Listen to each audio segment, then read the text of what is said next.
Oh dear. Get low, get To low, the get window. low. Outside. Are we rolling? Yeah, we're good. Everything's good? All right. I guess that's how we're going to kick this one off. Hello and welcome to episode 26 of Oh Dear, presented by Bo's Bar and Stage.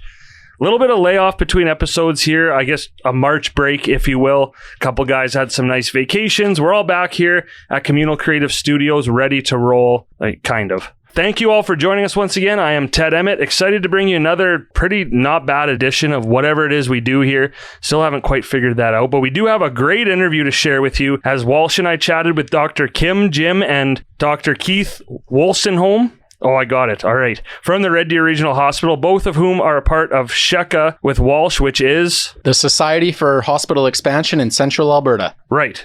So we sat down with them, almost 2 weeks ago now, but just after the government of Alberta announced the $1.8 billion to go towards the expansion of the Red Deer Hospital. So we chat with them about what that really means moving forward. And it was great because I learned a lot. And you will too. Pointing right at Lund for those of you that can't see. So that's coming up in just a bit. As always, time to introduce the rest of the gang. Well, I wrote sitting across from me, but we changed things up a bit. Right beside me to my right is a man who has less patience than a doctor with no thumbs. Dustin Moore, how's it going? Pretty good. I'm on the Lund train tonight. I think it was plus 11 today, Lundy. So I got my Birks on and my shorts, and it's full on summertime here. It is short weather today, so good for you. But snow's still on the ground, so it's not summer yet. Well, give us 2 days here. Isn't March to October your favorite time of year? Yeah, I'm buzzing right now. And you know what? No insults, no jokes for this guy. He's had a not very fun couple of days. So Kevin Walsh, we know how it's going, but why don't you tell us how it's going anyways? Hola, amigos. So I just got back. We'll skip the bad stuff and just got back from Cabo with my wife for our first trip together since our honeymoon. So it's been a long time coming. And I thought of you guys the whole time. So walking through the airport in Mexico, there's some sleazy guy trying to sell us a timeshare. So I thought of Andrew. Our cab lady that drove us to the airport, she had wonderful hair. So I thought of Aaron. Oh, nice. Our first day at the pool, it was plus 30. It was beautiful. At these resorts, they have like that entertainment team that tries to keep you entertained throughout the day. And so the first day they had a drinking competition. So I thought of Dustin because I knew he would have crushed everybody. The next day they had a taquito eating competition. I thought of Ted. I was like, yeah, he would have won that for sure. Yeah. And then the last day we were going back up to our room and there's this guy passed out in his chair, beet red with a beer in his hand. And I thought of Lundy. Oh. Thanks. So I was always thinking of you guys. Lund wants the taquito thing now. Yeah. I'll take any of the. I'll take the nice hair thing too. You really thought of us. I still want to hear about the bad stuff. Okay. Yeah. So we got back. Basically, I was asleep by midnight on Sunday night, and Monday morning at 2:30 a.m. the alarm at our store, Rob Ray, goes off, and some Careful. douchebag decided that he wanted to break into our store. And way to go, Lund. Yeah. I was passed out in Mexico, man. So, thankfully it could have been a lot worse. We basically got a broken door. He stole our computer and he got a whopping $100 of cash out of our till. So quite frankly, not even enough to do an insurance claim, but more just a big hassle for us more than anything. So thankfully we were only closed one day, and we really appreciate the support from all our followers and all our customers. A really good outpouring of just kind of supportive messages, and really thankful that we have a good customer base and just general community in Central Alberta. So, hopefully they catch that guy. It sounds like maybe it's someone that does this for a living. If they catch him, we're really not going to get anything back out of it, but he just deserves to be off the street. So not a great way to start the week or come back from a vacation, but away we go anyways. I thought maybe it was just Dustin trying to get more stretchy jeans. So Kev, are you putting up a reward to catch this guy? $25? $25 leading to the rest of the douchebag who broke in. Yeah. Sure. He does it for a living, like $100. It's not a very lucrative career. Well, you know what? He was driving like a really nice truck from what we could see on the cameras. So. Oh, really? Oh, he for sure owned that. Well, yeah, it's either stolen or we're like, dude, go pawn your $100,000 truck and you can smoke all the meth you want. So. Just for anyone listening, that's not just life advice for anyone. Like, don't. I mean, we're not the boss of you, but maybe don't do that. All right. So back to the hospital doctor puns. Ryan Lund, I'd make fun of you for catching a cold, but that would be a sick joke. It would match my sick burn from Mexico, I guess. I too had a March break. I went to Hawaii, more specifically Kauai. First time there. Lovely island, got lots of rest and relaxation. Saw a lot of beautiful sights and did quite a bit of activity while I was there. So highly recommend it to anyone that hasn't been to Kauai, especially if you want some rest and just to recharge. I want to hear about those 3 CrossFit classes that you claim to have gone to. No. 5. And 3 hikes. 5 CrossFit classes, 3 hikes, a bike ride, a kayak trip or ride, whatever you want to call it, and a lot of walking. So, sorry guys, great. Yeah. I wasn't thinking of you like Kevin was while I was there. Next time I'll do better. But you didn't see people doing like a push-up contest and think of me? No, I did. Man, Ted would be great at judging that. Yeah. So we have someone else who just took a nice trip to Hawaii. No more doctor puns, but coworker Aaron with us again on the couch, and you had a nice little trip too. Yeah, we had an opportunity, my husband and I, to go stay in a relative's condo in Maui. So we took off for 6 days. I didn't think of any of you. I did not do any CrossFit, and I drank a lot. So it was absolutely delightful. Yeah, you did it wrong, Lund. No, I did it right. Because now I can drink a lot now that I'm back. And beside Aaron on the couch, so we're not going to get into him talking about trimming bushes or anything, but Andrew Russell's here again tonight, and he did get the first of 4 basically nights of free reign on my hair. And I don't know, Andrew, why don't you explain what you went for here? Because it's like, I feel like a cotton candy troll, like, I don't know. So I guess initially my idea was kind of the Harley Quinn look, where I was going to, part it and then try to ponytail the sides and then, add the color that I added. Then I forgot to bring a brush, and, you didn't bring a brush. So I'm not helping you. I had to just improvise with what I had, which was hair cement. And even with hair cement, Ted, I could not keep your hair erect. No.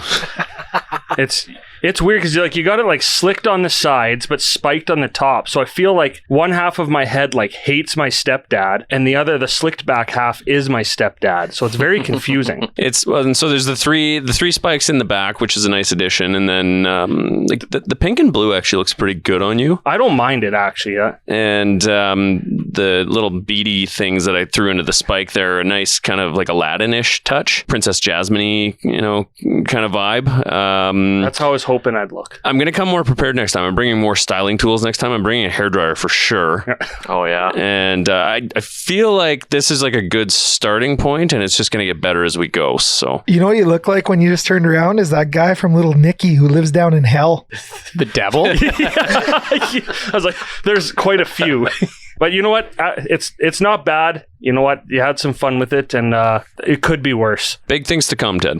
It's going to get better. They said, though, you were kind of like pulling on my hair a bit, and it was like a very confusing feeling. I think I liked it. Left your hair pretty limp. Yeah, to make sure his hair gets erect, you got to get him real excited. Yeah. So next time, really jazz it up. It needs a little bit of heat applied. I feel like if I had brought that blow dryer to just give it some warmth, it would have stayed up. And in hindsight, now I'm looking at it thinking we should have made it go forward, because then you kind of would have had like the unicorn vibe going on with the pink and the blue. It would have been good. You got 3 more attempts, but yeah, I agree, Andrew. It's a great start. Hey, but speaking of hair, because I haven't had a chance to officially do it, thank you to everyone who did support my dry February, and that's end of March now. We haven't done an episode since before the end of February, but I raised almost $3,000. So to Andrew, thank you for your donation. That's why I was happy to let you do this. Didn't hit the goal to shave my head, but I still wanted you to have some fun with my hair at my expense. So yeah, thank you everyone. I think that's still pretty incredible. I mean, a lot of people too, obviously friends and family donated, and some people I've either never met or don't really know, which is pretty cool. So boy, we're still in intros here. Last but not least, though, Ryan and Riley from Communal Creative Studios are here. I'd say keeping us on track tonight, but we are way off already. We actually owe them another big thank you for something, which we'll get into as we roll into the Glad Game. The Glad Game is brought to you by Louis Corriveau of Warren Sinclair, LLP, a Central Alberta law firm dedicated to helping all its clients achieve their business and personal goals. Learn more at warrensinclair.com. All right, so this Glad Game, A bit of an easy one for Dustin and I, as we just had the pleasure of hosting the United Way Central Alberta's virtual campaign celebration over Zoom, which all in its own was a pretty cool experience. But it's what we learned during the show that really makes us glad, because in 2021, they raised a shit ton of money. Yeah, for this GLAD game, I think it's kind of the trifecta for me. The United Way, obviously, that's amazing. The amount of money they brought in and then dispersed to different organizations is incredible. The businesses that supported them, having them online and watching me and you go through that Zoom thing was pretty cool. That was the first award show I've ever hosted, and who knows if we'll ever do one again. But Oscars are next.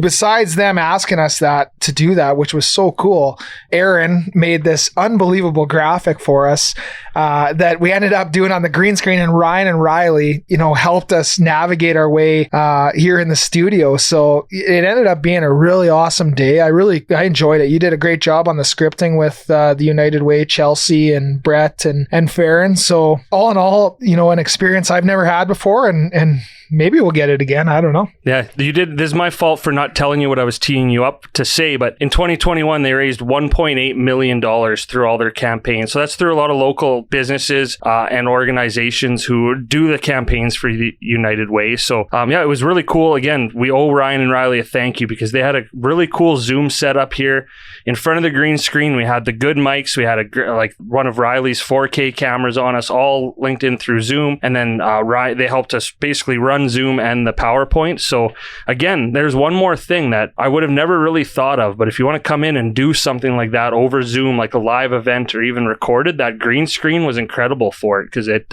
really did give us the kind of that award show feel, minus the two hosts. So yeah, and the only other thing I'll say is just the businesses, as we've done this podcast, who have supported us with, sponsorships, partnerships, whatever, the gift cards for our deer hunt.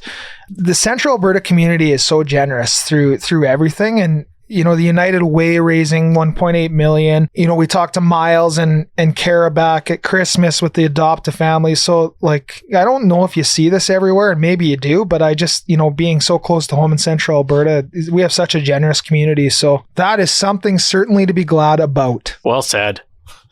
Me and Kev obviously weren't there, but I did see a few clips. You guys look like you had a great time. Is there anywhere where we can watch the show? Yeah, so I did up the video and stuff. I don't know. It'll be on YouTube, whether it's ours or United Way. We are going to put it up there. So you'll get to hear Dustin yell at everybody for a little bit. Nice. It's a little excited off the hop. Nice. Hey, you projected, which I've been saying for a year and a half. Always project. So. He was the hype man. Yeah. I had my Rob Ray. Actually, we were both wearing our Rob Ray jackets. I was going to say, you guys both, you looked great. Yeah. Stunning, some might say. I almost got a really nice jacket, really, really late Sunday night from Rob Ray, but didn't have time.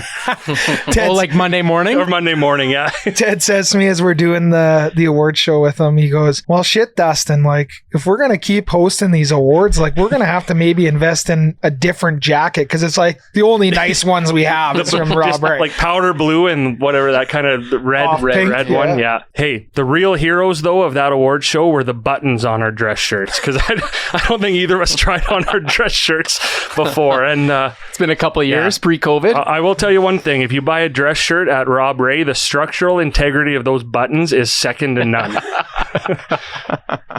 Yeah, it's not too often that the second button doesn't do up around your neck.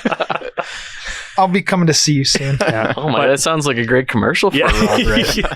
Does this ever happen to you? Oh, I wish I didn't eat all those taquitos in Mexico.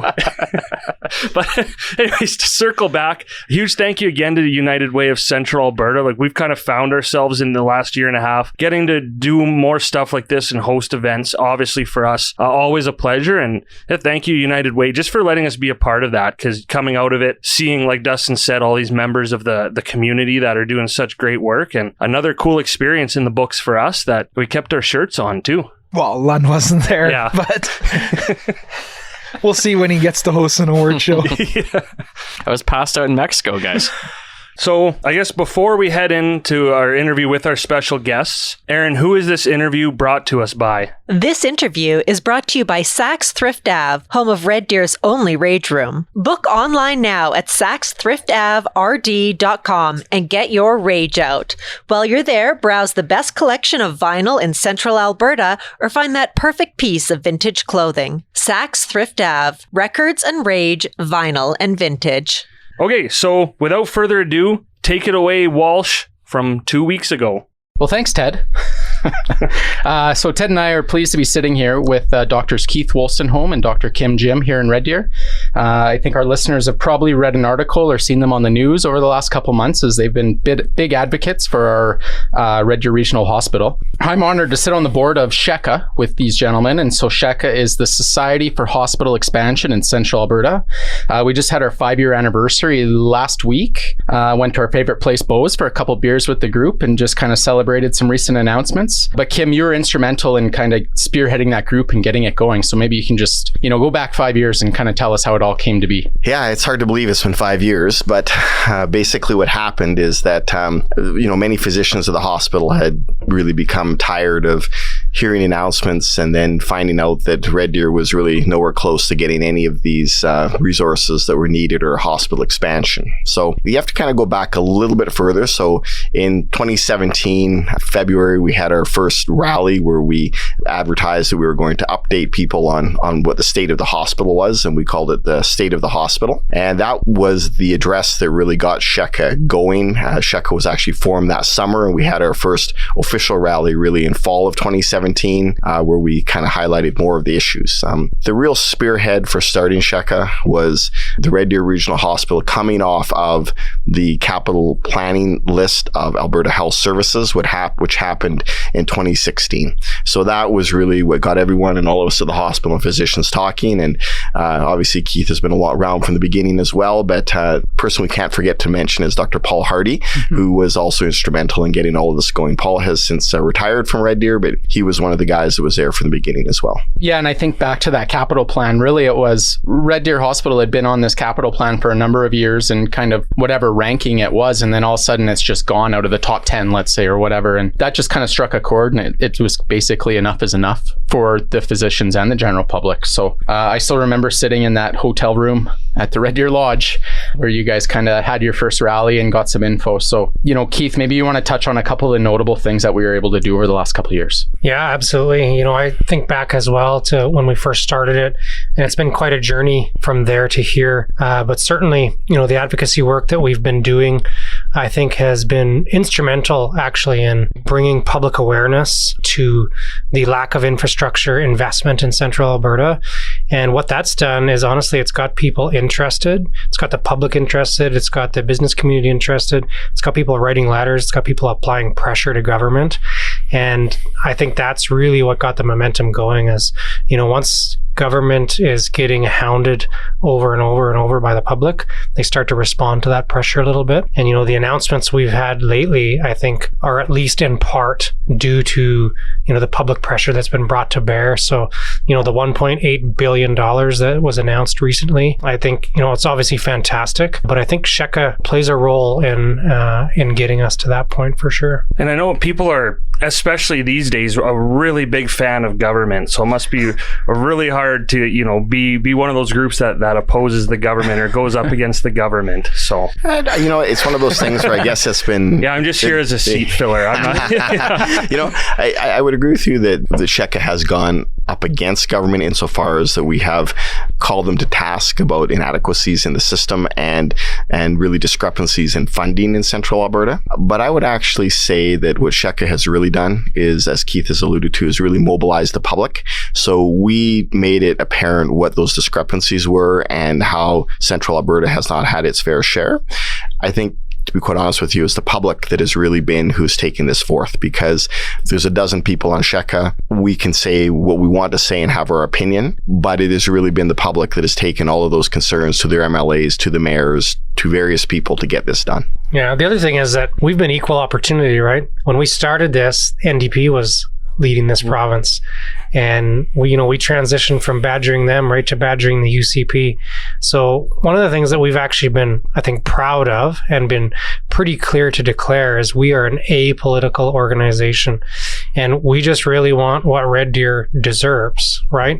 We want per capita funding that Red Deer deserves.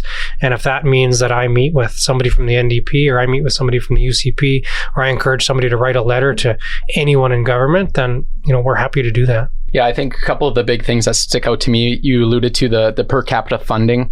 We FOIP'd the government as a society. We got a lot of info. Believe it or not, Ted, they do not just hand over, here's what the stats are per capita. We actually had to dig through a pretty monstrous spreadsheet and put everything together and check it about 4 times. But that was a huge disparity. I can't remember the numbers off the top of my head, and I probably should. But it was like $400 to Edmonton and $100 per person to Central Alberta. Kim, do you know the numbers? It was even worse than that, actually. Worse than that, yeah. Yeah, the numbers are basically an 8 to 10 to 1 spending discrepancy. And in a scenario, depending on how you put it together, could even be as bad as 13 or 14 to 1, depending on how you looked at it. It's really hard to really discern that data, but you're looking at least 8 to 10 to 1 to as bad as 13 to 14 to 1. And that wasn't just over 1 or 2 years. Yeah. That's, we went back to 2010, prior to 2010, looked at all the infrastructure announcements given elsewhere in the province, Lethbridge, Medicine Hat, Grand Prairie, certainly Edmonton, Calgary, really every major center except for Red Deer. And for Red Deer, how does it compare, I guess, in terms of the number of patients it sees, or, the area it serves, for the size of the hospital compared to really, I guess, on a scale to the rest of the province? Great question. So Red Deer is consistently ranked 3rd or 4th busiest hospital in the province. So if you think about, there's 3 or 4 big hospitals in Edmonton, 3 or 4 big hospitals in Calgary, but we're either 3rd or 4th over all the metrics over all the years as to how busy we are. But our beds per capita are tiny. So we serve, again, it depends what year you look at and where you draw the borders, but our zone is anywhere between 400,000 and 500,000 people, right? So City of Red Deer is 100,000, but we serve between 400,000 and 500,000. I remember back in February of 2017 when we had our big rally, we put up a map of Central Zone and people gasped. They had no idea. Like Wetaskiwin, Drumheller, Sundre, Drayton Valley, all the way border to border, BC to Saskatchewan in the middle of the province, all comes to Red Deer. So we serve a huge amount. And the other thing is we only have 1 big hospital in our zone. South Zone has Medicine Hat and Lethbridge. North Zone has Fort Mac and Grand Prairie. Edmonton and Calgary obviously have their multiple hospitals. We have 1 hospital in Central Zone with specialists. So like Dr. Jim, myself, who provide advanced care to patients. We have 1 hospital that serves 500,000 people. The thing I always tell my patients, because I do surgery, I'm a surgeon, I'll tell my patients on a Saturday, I don't know when we'll get you into surgery, because on Saturdays we share 1 operating theater with 500,000 people. You can imagine the look on their faces when I tell them that. It's really quite startling, right? And I think that the other thing that kind of puts it into context when you talk about, we'll say 3rd or 4th busiest hospital in the province. So we can throw out a number to say, it's 10 to 1 in terms of funding. So that 10 to 1 number correlates to, it's in that $1.5 billion plus range in terms of what is deserved in Central Alberta, right? But put another way, the 4th busiest hospital in the province is on track right now to have no net new hospital beds for over 25 years. Right? That's the path that it's on. And that's even if we see beds in the next 5 years from this announcement that was just made. The last expansion in Red Deer happened in 2002, thereabouts, right? It'll be 25 years for the 4th busiest hospital, we'll call it, in the province to have no net new hospital beds. So there's something clearly wrong with that. Yeah. So that let's get into the government announcement. So, we had SHECA meetings beforehand, and we were kind of tossing around like, what do we think it's going to be, or more so, what do we hope it's going to be? We knew internally what we need, and what Red Deer truly needs is basically a doubling of the current hospital. And so we got 1.8 billion announced over a number of years, about 193 million over the next 3 years. What are your guys' initial thoughts from that announcement? Because I think it was more than I think any of us were thinking. Yeah. So Kim and I had this exact conversation many times. What are we going to be happy with? What are we not going to be happy with? What's our response going to be? And to be honest, 1.8 billion, as Kim alluded to, that's what we needed. That's what we deserved. But it's more than I expected by a lot. So I was blown away. And, initially I kind of, lost myself in the emotional response. I was so happy, here's all our hard work finally coming home to roost. But of course, there's lots of work to do. But I think, it's okay to be happy. It's okay to have a good news day. And $1.8 billion, that's a good news day. Yeah, I would agree totally with that. And I would say that really, to be clear, it's the citizens of Central Alberta that are owed this. And it's the citizens of Central Alberta that, to government's credit, they have listened, right? And we hope as a society that future governments listen, whoever those may be, because, the 200, we'll call it the 200 million over the next 3 years, that's going to get us to a point, right? What really is going to matter is how much is allocated in years 3 to 6, 8, right? That's what's really going to matter. How much of this announcement is really going to come through, right? And that's what Sheka is going to be here to do, amongst many other things, is to make sure that money makes it to here. Yeah, I'm sure all of our listeners have dealt with the government in one form or another, so you can never believe, what they're going to promise. And again, it's a great promise, but it's up to us, I think, to hold them to the task. And I thought you put it great. We should be reasonably assured we're going to get this money over the next 3 years, but it's kind of years 4 to 6 and onwards where, hey, give us 200 million a plan for these first 3 years, but then give us like 600 to go and build something big, right? And get started on. Remember that if you truly plan to spend $1.8 billion over 8 years, it means that you have to spend basically, going to be wrong in my math here, but I think it's about 225 million a year, right? Roughly. I think that's what that works out to. That's what I got. Yeah. Yeah. So 225 million a year has to be spent. So, we get to year 3, we'll have spent 200 million theoretically. Well, we should have spent 675 million in those 3 years if we were really going to spend 1.8 billion over 8 years. So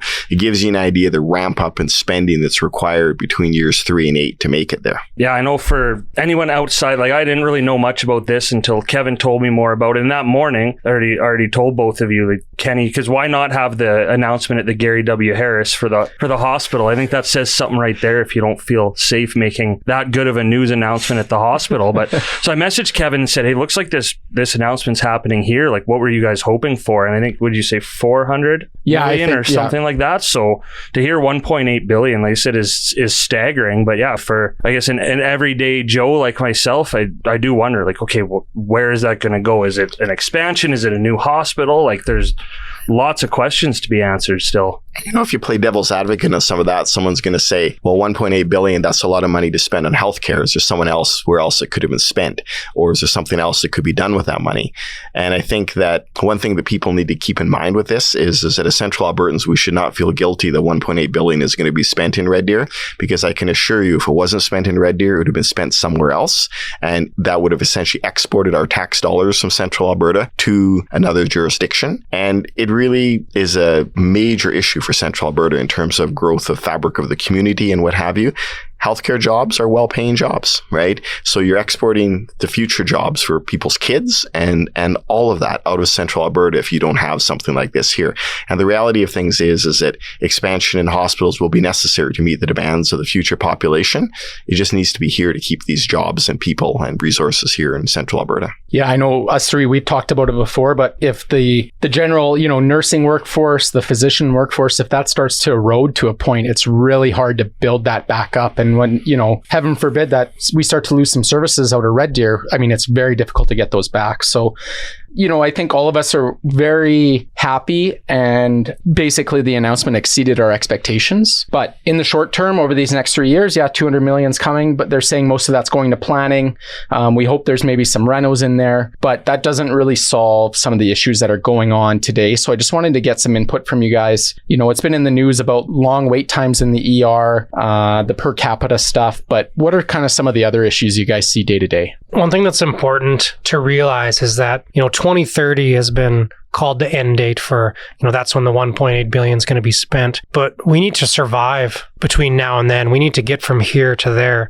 So one of the things we're facing right now is a pretty significant human resources crisis, where we don't have enough nurses at the hospital. We don't have enough of certain physician groups at the hospital. For example, right now, we're desperately short of anesthesiologists at the hospital, which means that we're limited in the amount of surgeries we can be doing. So pretty tragically right now, after going through COVID shutdown, after COVID shutdown where we were doing almost no surgery at all. Now we're faced with a further sort of setback where we don't have enough anesthesiologists. We're actually having OR theaters sit empty right now. So, it's a multifactorial problem. But one of the things we need to do is figure out how to make Red Deer an attractive place to recruit and retain a healthcare workforce so that when we're ready to open the big shiny new building in 2030, we actually have human resources to work there. And that's not a guarantee right now. It's not a guarantee that all of the programs are going to survive from now till then, let alone the new programs that we actually have to take care of Central Albertans, right? At the end of this, we want to make sure that our patients can be taken care of close to home where we know that the best results occur, right? Patients are happier, they have better outcomes if their care is close to home, families nearby, it's easier for them to get to appointments, etc., etc. But it's no guarantee that everything's going to survive until then. So some of this money, some of the planning has to figure out these other issues, especially workforce right now. And so that lack of workforce also factors in, you were talking about the OR opportunities, let's say. So if the ORs that we have currently, if we had enough staff where they were operating as they should, how many operations or surgeries would you do in a month or a week? So right now in our hospital, we have 9 theaters normally. Okay.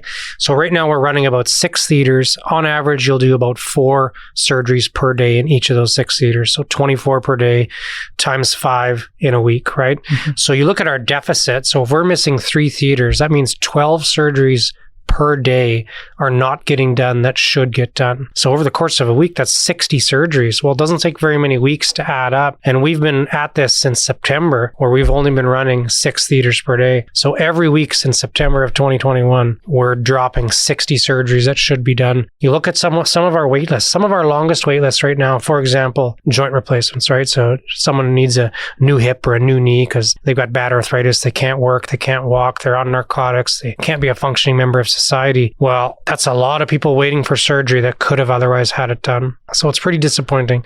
And again, it all comes back, and I sound like a broken record because I always bring it back to hospital infrastructure. But that's what it comes back to. If we compare our hospital to a hospital in Calgary that's about the same size, say we look at the Rocky View or the Peter Lougheed, well, they have 14, 15, 16, 17 operating theaters running daily there.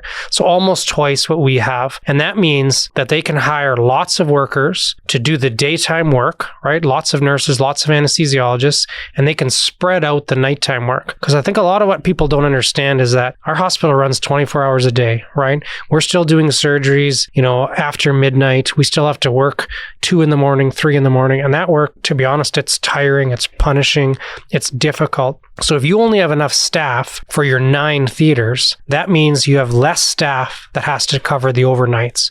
If you have so many staff, you can cover 18 theaters. Well, you're only working half as many nights as we're working in Red Deer. So if a Calgary hospital says, hey, come here, we'll give you lots of OR time. You only have to do work overnight once every 20 days. Whereas we say, you got to work overnight once every 9 days. What do you think is going to happen, right? We've lost a lot of human resources to Edmonton or Calgary for that exact reason. That includes nurses, anesthesiologists, other specialists who just say, I don't want to have to work that hard at nighttime. I'm happy to work as hard as possible during the day, but nighttime work is punishing. And they go to those big centers or any other jurisdiction and get that more time, and they're still getting paid the same or more. So What's the incentive for them to want to come to Red Deer? Yeah, it's a scary problem. Yeah, so that's what we're working on, is trying to figure out, recruitment, retention, and we need strategies for sure. And it starts with infrastructure, and really it's something where the infrastructure should have been there years ago. And the other part just to keep in mind with all of this is the number of people that occupy hospital beds in Edmonton or Calgary that are residents of the immediate proximity of Red Deer on any given day. So really the systems in Edmonton have expanded, but they've expanded by those patients being there. Right. And for all the reasons Keith has mentioned, it contributes to people having to work hours they would rather not work, nighttime hours. Right. And so you lose all those workers, you lose all those people. And on top of that, patients are having to travel for services that are further away from home. And why should they have to do that? It's a artificial problem that's been created by infrastructure basically being placed not where patients are. And we warned this would happen. Back in 2017, we said this would happen. We would run into these sort of troubles, and we have. Yeah, if you look at I looked at the flyer we put out for the rally, I'll call it a rally that we had at the Beaumont Inn on February the 28th of 2017. And about the fourth or fifth item down on the list was referencing surgery was, too much emergency work, not enough elective work. And then we elaborated on that, which Keith basically has. And that's why we are here today. Yeah. That's a big part of the problem that surgery has, right? And it's and those problems are across all. It's very acute in surgery right now and a massive problem for the hospital. But we face the same problems in other medical disciplines as well. I mean, we essentially what it means is that if those, pick your number, whatever it is, 100 people are in the hospital in Red Deer and not in a hospital in Edmonton or Calgary, then it means that you have more people in the daytime to do work and less call at nighttime for the group. And so, instead of having 4 or 5 medical teams at the hospital, you have 6 or 7 medical teams. You reduce your call by 30-40%, right? And that's a massive issue for people in looking for work. And I'm sure you're both not even remotely tired about talking about the pandemic. But when you talk about those issues, and you said back in 2017, you said, hey, this is coming. Obviously, COVID just exacerbated all of those issues. But was that also a point where you could all go to the government and say, well, here's a perfect point. Like, we were not ready for something like this to happen. Like, I don't know. I don't want to use the word help, but did that kind of push forward your case a little more to the government just to show how in need Red Deer is for this funding? I think it probably has, particularly in some areas like intensive care. At one point, and the numbers are public, not numbers, right? At one point in time last year during the pandemic, there were over 30 patients in ICUs that were residents of Central Zone. We could not accommodate them because of our ICU capacity here in Red Deer. I mean, I don't know if any of you guys were watching the town around September, October, November, December of last year, but the chopper was flying here 3 times a day, carting people out. Yeah. I mean, we couldn't handle the volume. Yeah. Right? But your point is well taken. The pandemic has shown us, if nothing else, we do not have hospital capacity that we need to have really anywhere in Alberta. But then you look at how poorly Red Deer has been treated capacity-wise compared to everywhere else. So we're hit extra hard here. A lot of the defenses of, lockdowns and everything else has been, we need to preserve our hospital capacity, which is absolutely 100% true. If you get hit by a car crossing the street, or I have a heart attack tonight, we need to know that care is available for us, right? And how do we make sure that care is available? We have hospital capacity. We have workers to look after those patients. We have ICUs for someone to go to afterwards. We have an OR that's staffed and ready to do the surgery. So absolutely, the COVID pandemic has shone a great big flashlight and said, we do not have enough resources. So, now with this announcement and moving forward, we know we have some money coming. Kind of what's next for Sheka? What's our next game plan? Well, I think that we only just had our party the other day. Are we supposed to think about this already? No. I mean, we've obviously been thinking about it for a long time, right? And I think that we all knew that an announcement was coming. We didn't know how big the announcement would be, but we knew that regardless of the announcement coming, the focus of Sheka was still going to be the same. And it was going to be continuing to advocate for what needs to be here, for continuing to push governments and other authorities on this issue. And I think that we as well need to keep up our engagement with the community, and community engagement is a big part of what we do, I think, Keith, right? Yeah, I agree. I think there's, just back of napkin, I think there's 3 main points that we need to be focusing on.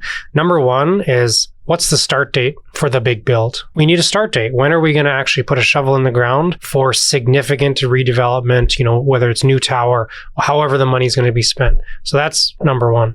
I think number 2 is, what's our renovation plan that helps us get from here to there, right? Because it's very clear, we're holding on by thread right here. The waters are closing over our heads. We need something now. So what's the renovation plan that gets us from here to there? And then the third thing is human resources.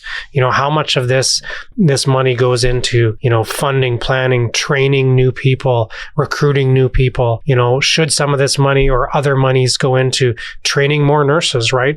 Let's plan for the future. We know we're going to need a lot more healthcare workers in 2030. Well, let's start training them now. So I think those 3 things, reno plan, shovel in the ground, human resources, I think, right, that's what Sheka needs to be pushing. And I think that, to Keith's point on one other thing, is there are so many things things that could be done at the hospital today. This speaks to Keith saying renovation, but there are so many programmatic realignment things and such that could be done at the hospital today that we don't need a new building for. We just need resources for to make it happen today. So from a physician perspective, one of my arguments has always been wonderful to have a $1.8 billion announcement. If you can find a way to spend $1.8 billion over the next number of years, surely you can find the funds to properly fund a number of programs that we have today. And these, speaking from the internal medicine perspective, are outpatient programs that keep people out of the hospital, right? That we don't have adequately funded clinics, that we don't have, that we should have, that keep people healthier and keep people out of the hospital. These are all things that were tremendously under-resourced over the years, and we need these things now. We have space for them now, and it would make a much smoother transition to a future hospital. There was a cardiac plan that was developed multiple times over,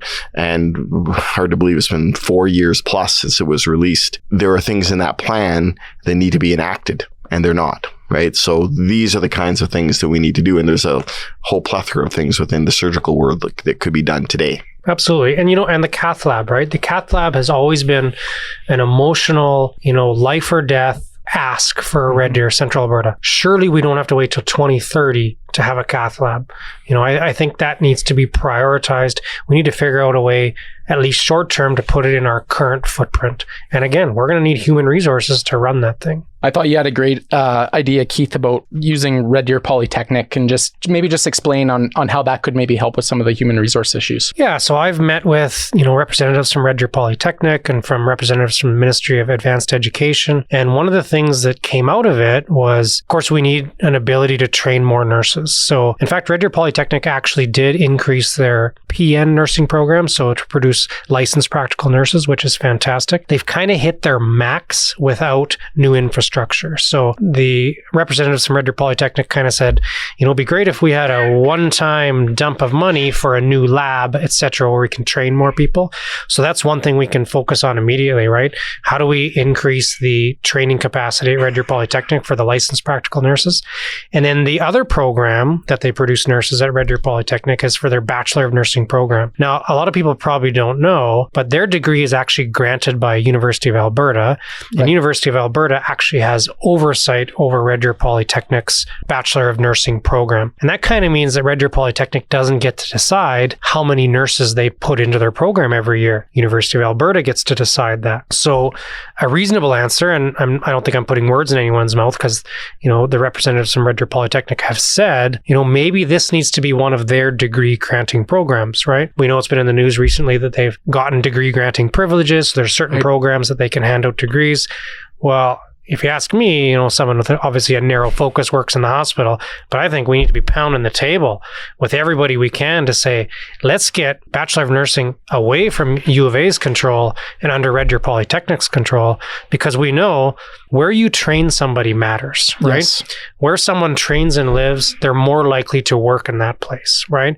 So, if someone moves to Red Deer for their nursing training, they work in Red Deer Hospital during their nursing practicum, they're more likely to stay. And same thing with all the little hospitals around that we really rely on, right? If we're bringing in nurses from Rocky Mountain House and Innisfail and Stettler, people who've graduated high school from there, come do their nursing and then go back and work in Central Zone, that helps us absolutely. So right. I think more local control makes a ton of sense as far as training our healthcare workers. So Sheka's role in that would be, and the general public too, is just kind of lobbying Red Deer Polytechnic, lobbying the government and saying, hey, let's get these changes made so that we can, grow good people right in our own backyard, and they're going to stay here. I think a lot of it is people, don't necessarily know in the public all the nuances to these issues. I think a lot of people obviously wouldn't know all of what Keith had to say about how training and who grants what degree and where the controls are. I think if you much like we did with the hospital issues, you bring those to light and people suddenly realize, well, that's not right. Mm-hmm. And so much of this is just, it's been easy advocacy work because we've been pointing out things that are just so glaringly obvious, and people are quick to pick up on it and start lobbying. And that's been, in my mind, the true success of Sheka has been mobilizing people. So on that note, how can the public get involved here moving forward with Sheka in general?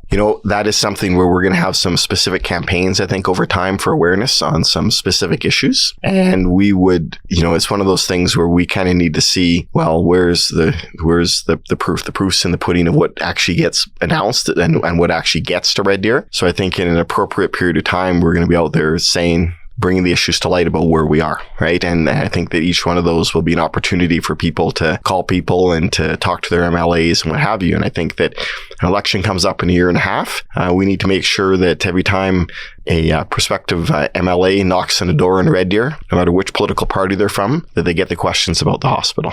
Yeah, absolutely true. I think we'll come up with some specific asks, but, right now, certainly, more interest as far as, local leaders in the community. If they want to be involved with Sheka, absolutely. We're more than willing to liaise with anybody. And one thing I've learned is that lobbying makes a difference. But lobbying also is really hard for one person or a few people to do. But, if everybody chips in, writes the odd letter, phones up their MLA or their mayor or whoever and says, hey, when is the shovel going to be in the ground at Red Deer Regional Hospital expansion? Hey, when are we going to get more nurses at Red Deer Polytechnic? Hey, how are we going to keep doctors from leaving Red Deer? Right? Those are legitimate questions that we don't have, the public doesn't have to have the answer to that, but somebody should have the answer to that.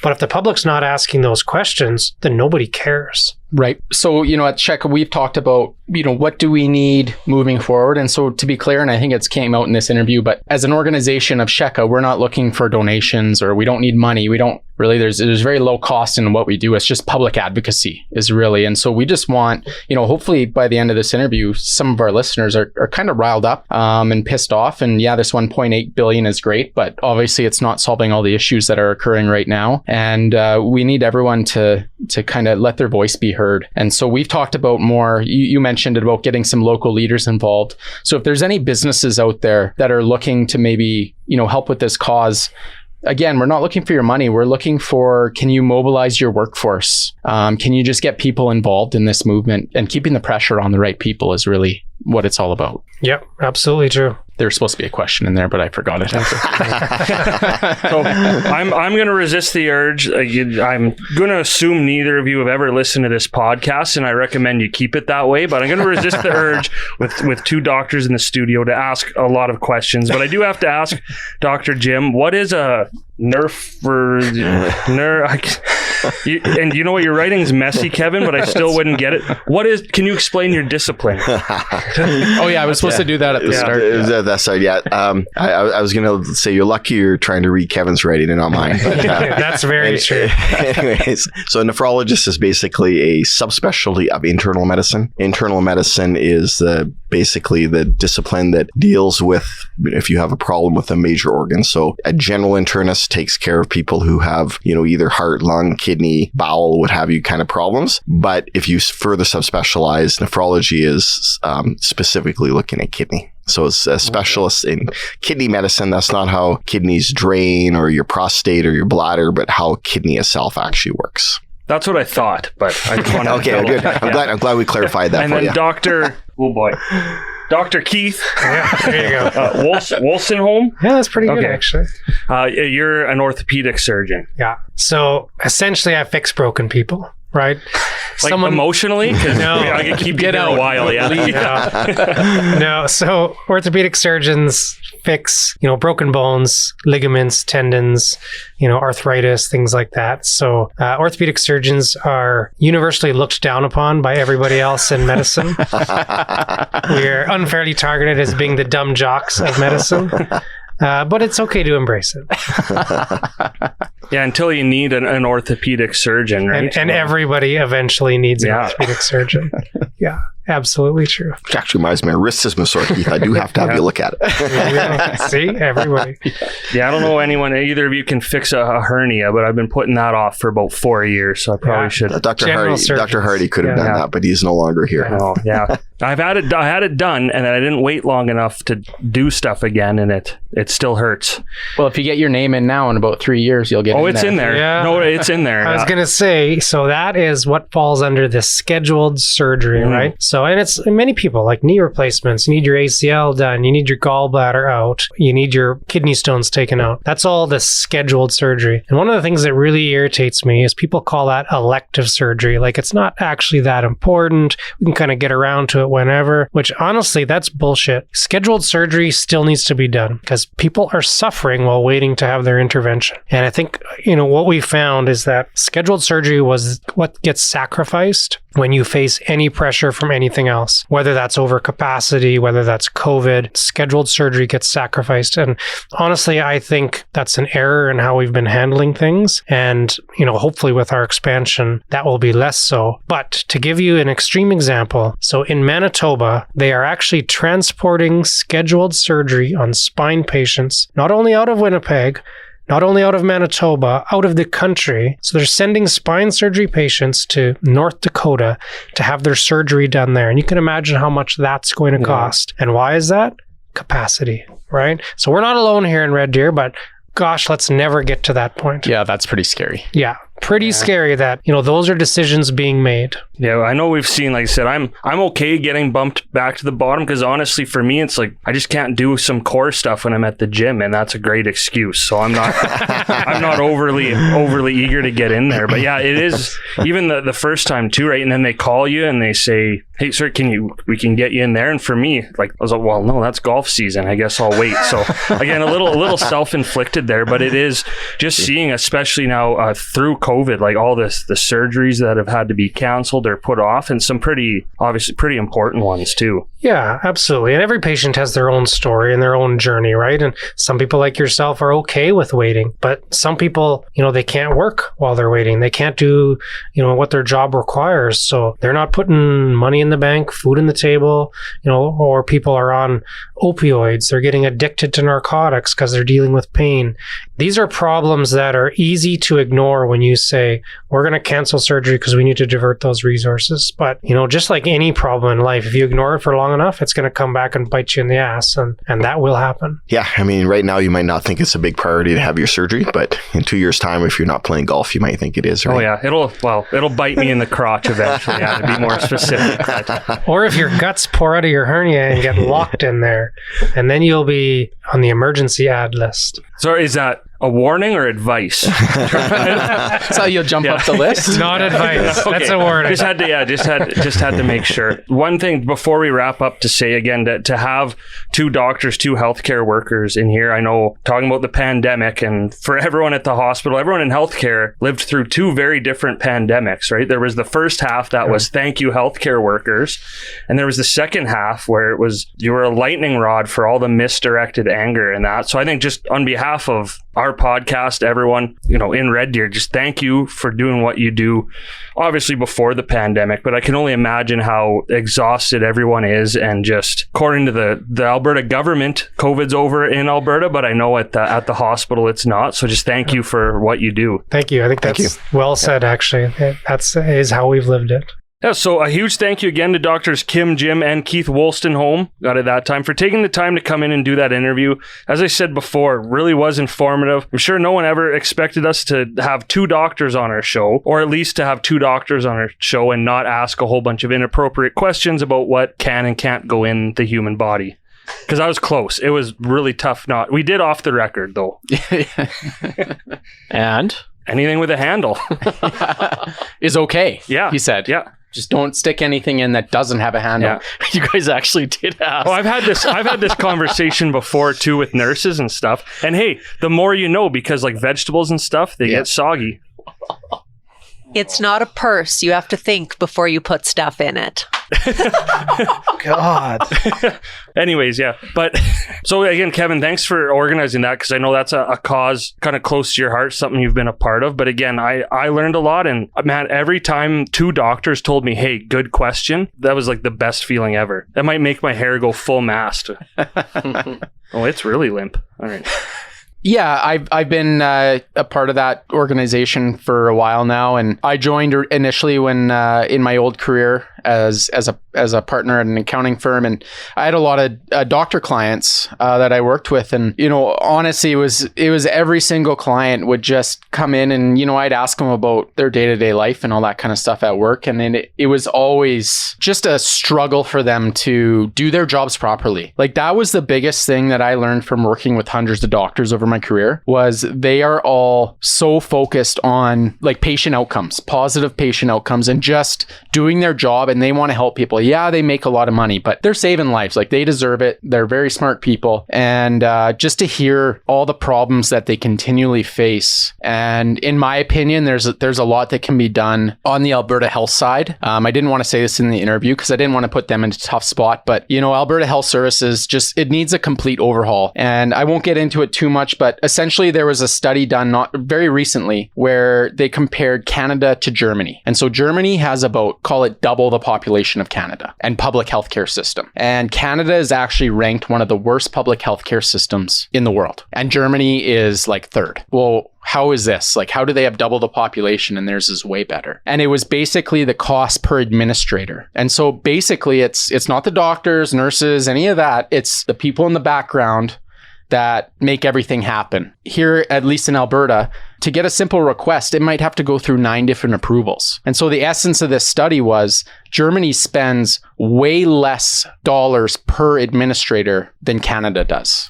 And so what that means is our healthcare system is just bogged down with paperwork, bureaucracy, jumping through hoops to get simple stuff done. And so, I'm kind of stand on my soapbox now, but the whole Canadian system, the whole Canadian system needs an overhaul. Alberta needs an overhaul. I've had a lot of clients say that trying to make changes in Alberta Health is like trying to turn the Titanic. A lot of things that could be done, and maybe one day they will, but at least we have good people like Dr. Kim Jim and Dr. Wolstenholme and a ton of other doctors that are advocating. And like I said, they're all great people, and they just want what's best for the public and for the community. So I'm very honored to have them on. They're great people. And we're just going to keep advocating and pushing for change. I bet Germany could have explained that 9 times quicker too. Sorry, I've been waiting to say that. We just lost all our AHS listener base though. All the executives at Alberta Health Services that used to listen to us are gone. Yeah. So if you are listening, smarten up. Be sad to see that person go. But going through that, because it could have been a very like doom and gloom interview too, and it's something important to shed light on. But I really like too that to let everyone know like what's being done to try and improve that. I honestly didn't know SHECA existed until you started talking about it, and just knowing that, and I think they said at the end of the interview, right? Like, advocacy makes such a huge difference. So thank you to you, the doctors, everyone on there for doing that. And again, hopefully that $1.8 billion does what they hope it'll do. And I'll just say, it was a good stretch for Alberta there a couple weeks back. We had the announcement for the hospital funding, but then our friends over at the Child Advocacy Center also got a good grant coming from the government to build that awesome facility at the college. So, I mean, I'm not a big politics guy or government guy, but hopefully it all goes through. Yeah, great interview, guys. So a couple different things now coming up in Red Deer over the next month or so, 2 months really. So let's take a look at what's happening. What's Happening is brought to you by Alberta European Motorworks and Alberta Asian Motorworks, family owned and operated in Red Deer for over 15 years. Offering full service for all makes and models, and mention you heard Mike on the Oh Deer podcast for 10% off your next service. Learn more at aemw.com and aamwrd.com, and then follow them on social media. That was A-OK. How cool is that seeing Mike's parents at the Rebels game after? Yeah, we were at the Rebels game a Tuesday night game, and we're actually talking with a friend, and he's talking about, man, that Mike Passman interview was great. Like, we're just openly talking about him, and I don't know, 20 minutes later, the people behind us start talking to us, and it's his parents. We're like, holy shit, good thing we didn't say anything bad. And we didn't. It was all good. Yeah, we waited till they left before we started to trash them. One of the things they said was that they loved Lund's vehicle sounds on the podcast. So. Hey man, there's a lot of people out there that make vehicle sounds like that. So man of the people. Yeah, one of the many. There's only a few that make those sounds in bed, though. Yeah, one of the few.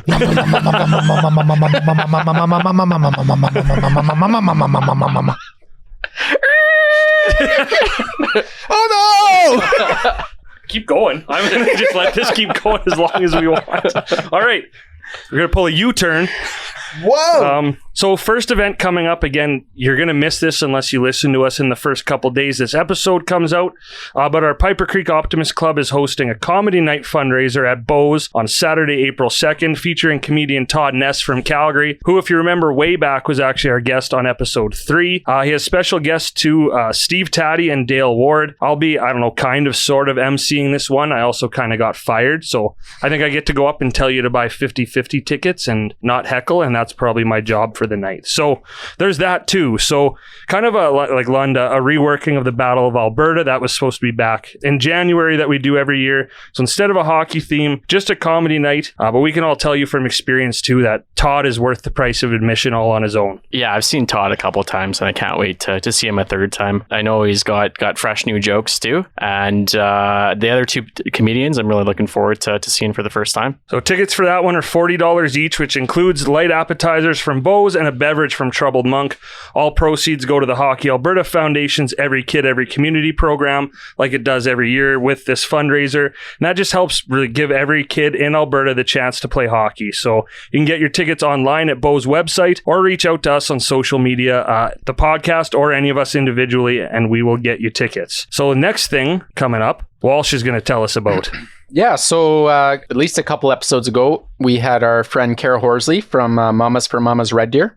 So they are hosting a big fundraising event on April 9th. And if you're a country music fan, this one's for you. It's called Gone Country, and it's also at Bo's, featuring a live performance from Aaron Pritchett. Tickets are $50 and include light appetizers and a beverage.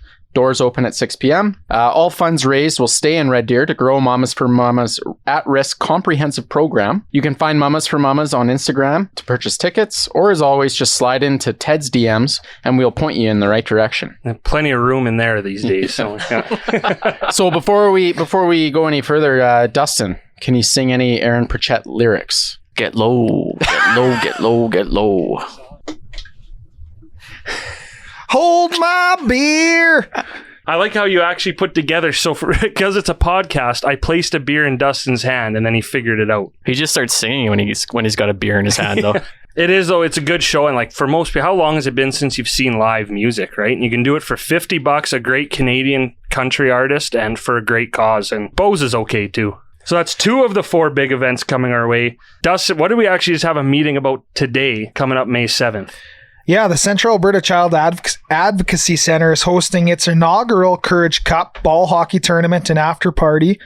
So the Advocacy Centre is the charity of choice for the PCN Fun Run, which also goes on May 7th, which is Mother's Day weekend. I participated in this last year. It's a great event. So there's still time to sign up for that. So in conjunction with the run, they'll be hosting a ball hockey tournament down in Capstone on the Saturday afternoon, complete with a barbecue and beer gardens. Lundy? Woohoo! Thank you. And they'll be hosting an after party at, you guessed it, Bo's, to celebrate the champions and for an evening of entertainment, which is open to everyone.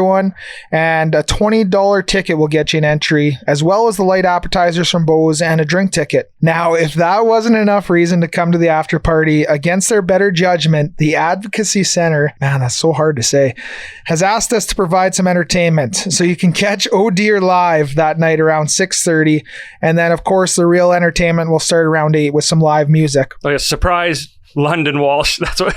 Yeah. Should have come to the meeting.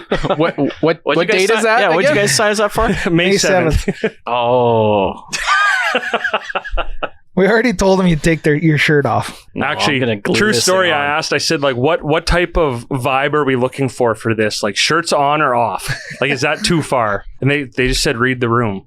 Oh, I can't read the room. You didn't even have to say the room.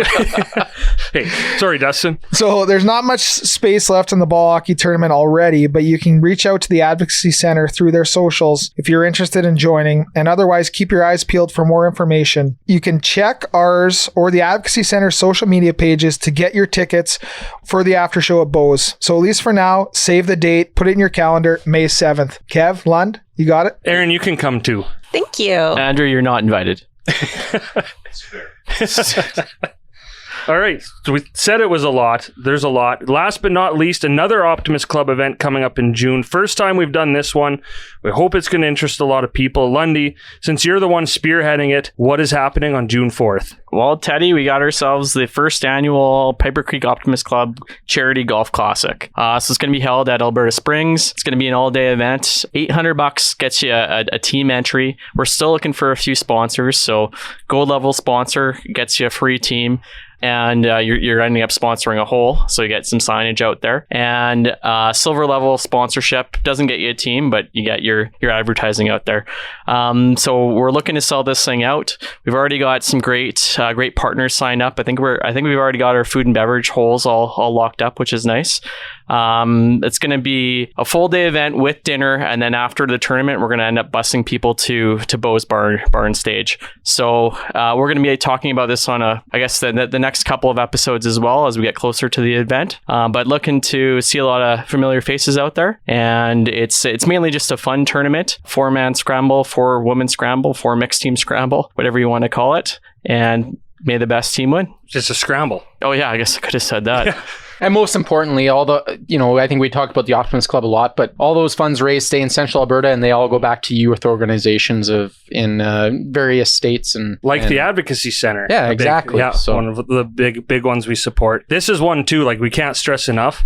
If you like to golf, but you're not good at golf, and you feel like I'm never going to win the grand prize at the tournament, this one's for you, because to be eligible to win like our grand prize, all you have to do is enter a team. Yeah. If you win the trophy, and that's it. And a pat on the back, I think. Yeah. So, I think we already have people signed up that are scratch golfers and people that are 40 handicaps or 50 handicaps. So it's for everyone. So how cool is this? We just mentioned 4 events, all lead back to Bo's Bar and Stage, which is that's insane. And I think maybe not 1, but 3 or 4, or maybe 4 or 4 involve our friends over at Troubled Monk. How cool is that? How much community investment. Okay. Yeah. Investment. These 2 businesses have, that we get to partner with. That's really cool. Maybe we're just using them. Well, I mean, we are. Yeah. Or maybe they're using us. Yeah. And I'll say one thing, I haven't been to too many golf tournaments that are actually on a Saturday. Usually they're on Mondays, maybe a Friday, but this is on a Saturday. We know, all the people in the Optimist Club are just beauty guys. Really, all that means is it's going to be a fun time no matter what. So like Lundy said, even if you're not a big golfer, come and have fun and raise some money. You know what? If you like the outdoors, if you like to drink, if you don't like to drink, if you like to eat, if you don't like to eat, this tournament's for you. So show up. And if we didn't mention you, this tournament's still for you. Yes. And Deer is going to we're going to sponsor a hole too. And we're just going to be there chirping you in your backswing and seeing if you can hit the green. So it's going to be a lot of fun. So if you want to get absolutely demoralized and all of your biggest flaws picked out and told to you in your golf foursome, this is the tournament for you. Andrew, you should do Ted's hair for that day. Be arranged for So again, for that one, you can go to pipercreekoptimist.com if you want to sign up, or just email pcogolfclassic@gmail.com. So I said that was a lot. I didn't lie. So thanks everyone for kind of hanging with us through that. But I think every time we can do a little more to let people know what's going on around the community, I think I'm very happy to do that. So that's what's happening. All right, so let's see if we can keep things on the rails here, because we're going to head into the Andrew Russell Market Minute. Andrew, I'm almost afraid to ask, but how's the housing market these days? The housing market's hot, kid. And that was Andrew Russell from the Market Minute. Just the tip. Tips. You're very bad at sex puns. And the rails have been derailed. Yeah, thanks a lot, Andrew. You talk about maintaining your bush one time. Yeah. That's all it takes, apparently. So the market is still hot. Interest rates are going up, though, which is going to start shifting things. So Bank of Canada put the interest rate up 25 basis points, which is effectively 0.25%. I sat in on a phone call with the head economist for CIBC, who basically said we're going to see 200 basis point increase in the next 2 years. So basically, rates will likely be up a full 2% in the next 2 years. So looking at it, economy-wise, Alberta is strong. We're forecasted to have a really strong GDP. We've got a lot of people moving in from out of province right now. So the market will stay strong. I don't think we're going to see any decrease in price, but the increase in interest rates is likely going to start slowing things down a little bit or calming things down.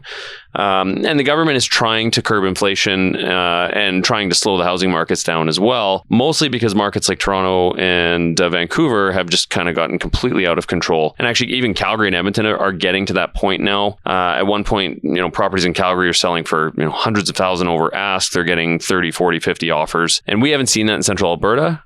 We might get 2 offers on a property, 3 offers on a property. It might sell slightly over list. I have yet to see anything that's been even close to 100,000 over list. I think the highest I've seen is 25,000, and that was a one-off. So they basically are trying to cool things off. Again, not just the housing market, everything. And effectively, if things or inflation starts to slow down by the summer, we should be in pretty good shape moving forward. Anyway, so what this basically means is that if you're a buyer or you're thinking about buying a property, if you don't have a rate locked in already, lock the rate in, because chances are you're not going to get a better rate than what you're going to get right now.